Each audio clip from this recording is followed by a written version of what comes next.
Police station Sitabardi येथील वाहन चोरी पथकातील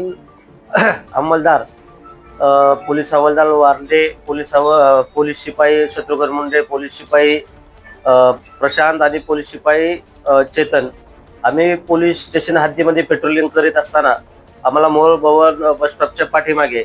एक इसम, ज्याच्या ताब्यामध्ये एक पांढऱ्या रंगाची मोपेड जिचा क्रमांक MH31DN 5878 ही आम्हाला संशयितरित्या मिळून आला होता। तर त्याच्याकडे आम्ही विचारपूस केली असता त्याने सांगितले की मी काही दिवसापूर्वी गणेश टेकडी येथून हे वाहन चोरीला केले होते। तर त्यातील फिर्यादी आहे श्रीमती कल्पना राजू डब कल्पना राजू डब यांच्या फिर्यादीवरून पोलीस स्टेशन येथे 803/25 कलम 303(2) BNS अनुसार गुन्हा दाखल करण्यात आला होता। सदर आरोपीकडून ही गाडी जप्त केल्याच्या नंतर व सदर आरोपीला अधिक विचारपूस केली असता सदर आरोपीने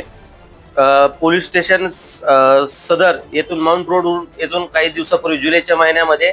एक काळ्या रंगाची अॅपेची गाडी चोरी केली होती असे त्यांनी सांगितले आणि सदर गाडी ही लोहापूलच्या जवळ आसपास सोडली होती असे त्यांनी सांगितले। सदर आरोपीच्या अशा माहितीवर आम्ही घटनास्थळी जाऊन सदर आरोपीने सांगितल्याप्रमाणे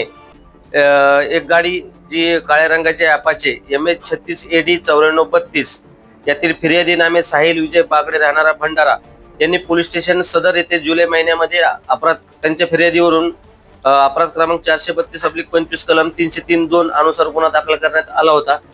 अशा सदर आरोपीचं नाव आहे शेख रज्जाक उर्फ रिहान शेख मुस्ताक, वय 19 वर्ष, राहणार हसनबाग, कब्रस्तान, पहिली गल्ली, पोलीस ठाणे नंदनवन। या आरोपीकडून आम्ही तब्बल 2 गाड्या जप्त करण्यात आलेल्या आहेत। सदरची कारवाई ही पोलीस ठाणे सीताबर्डी येथील वरिष्ठ पोलीस निरीक्षक विठ्ठल सिंग राजपूत, दुपोनी दिघे साहेब आणि वाहन चोरी पथकातील आमचे अंमलदार पोलीस हवालदार वालदे मेजर, पोलीस शिपाई शत्रुघ्न मुंडे, पोलीस शिपाई प्रशांत भोयर, पोलीस शिपाई चेतन शेंडे आम्ही कारवाई केलेली आहे।